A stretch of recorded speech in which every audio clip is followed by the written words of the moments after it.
మరి ఇంకోటి ఏమో శాతం ఎక్కువ అని చెప్పి పత్తిని మార్కెట్లో ఉండగా వాపస్ చేస్తే ప్రైవేట్ లో కమ్ముకుంటే 5,000 రూపాయల కుంటలు 5,000 రూపాయల కుంటలు వస్తుంది.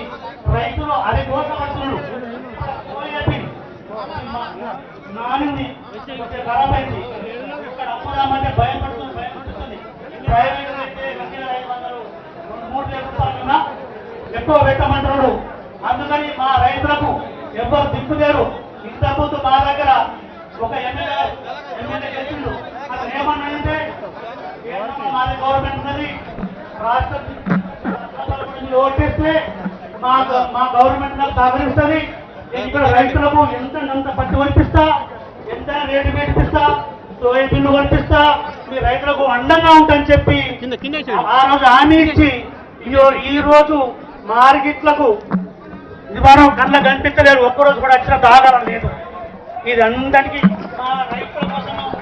మా రైతుల గురించి మా వెన్నుముక ఇస్తుంది గవర్నమెంట్, రాష్ట్ర గవర్నమెంట్ కానీ కేంద్ర గవర్నమెంట్ కానీ మాకు ఎటువంటి లాభం లేకుండా పోయింది.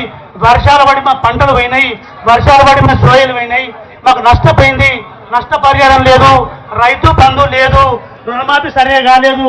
ఇవన్నీ కూడా మాకు బాగా నష్టం జరిగింది. దయతరించి కేటీఆర్ గారు, నా పేరు పోస్టెట్టి సార్, మా పౌరులతో ఏమైనా దగ్గర పలిపోతాయి. రైతు సోదరులందరికీ నమస్కారం. నేను చేతులెత్తి దండం పెడుతున్నా. మళ్ళీ వేయకుండా కొంచెం నిశ్శబ్దంగా మన బాధలన్నీ ఇంతకు అక్కడి నుంచి ఇక్కడ దాకా వచ్చిండు. మన ప్రియతమ నాయకుడు టీఆర్ఎస్ అధ్యక్షుడు. హలో నమస్కారం అందరికీ. రైతుల బాధ అందరికీ తెలిసిందే. రైతులు అందరూ ఆలోచించినది ఏమంటే మనకు పత్తి నష్టపోయిన దానికి, కాలం ఎక్కువ పడ్డదానికి పత్తికి గిట్టుబాటు ధర కల్పించి కొంటామని చెప్పిన రైతుకు ఇదివరదాకా కూడా కొనలేదు.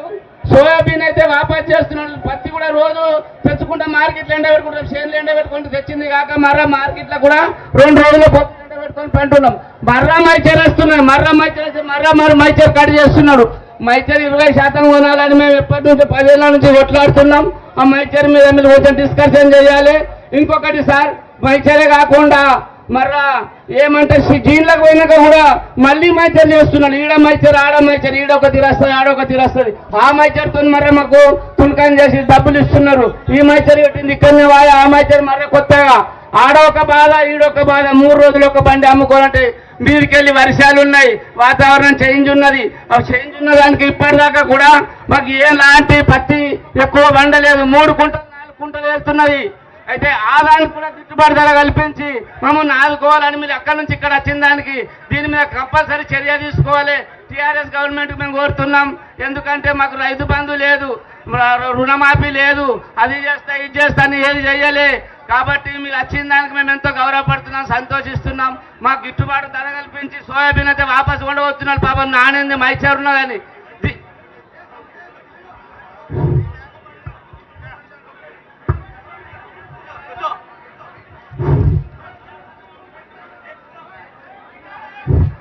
హలో అయ్యా, ఇదేమన్నా ట్రేడ్ చేసింది. ఈ విధంగా మెదిలితేనే ఆ దొంగ కాంగ్రెస్ ప్రభుత్వం వచ్చింది. మనం కనీసం అర్థం చేసుకున్నారా? మనము రైతులము, మన కొరకు ఎవరు వచ్చిండ్రు ఎవరు రాలేదు. మన బాధ ఇదివరదాకా ఎవడన్నా వచ్చి మార్కెట్లో అడిగిందా? అడగలేదు. కాబట్టి మనము నిశ్శబ్దంగా సార్ మాట్లాడతాడు. దయచేసి రైతులమందరము కూర్చొని కొంచెం బాగుంటుందని మీకు నమస్కారం చేస్తున్నాను. అధ్యక్షులు మరియు తెలంగాణ కార్యనిర్వాహక అధ్యక్షుడు గౌరవనీయులు పెద్దలు మన పూజ్యులు కేటీఆర్ గారు, అటులే జిల్లా అధ్యక్షులు మన మాజీ మంత్రివర్యులు మన జోగు రామన్న గారు, మన శాసనసభ బోత్ నియోజకవర్గం యువ నాయకుడు అందగాడు ప్రజల మనసులు దోచుకున్న అనిల్ గారు. కాబట్టి ఈరోజు ఈ మార్కెట్లో పత్తి కొనుగోలు అసలు 8% నుంచి 12%కే పెట్టిళ్ళు, కానీ 12% నుంచి 20%కు పెంచాలని మనం చెప్తున్నాం. ఎందుకంటే ఈ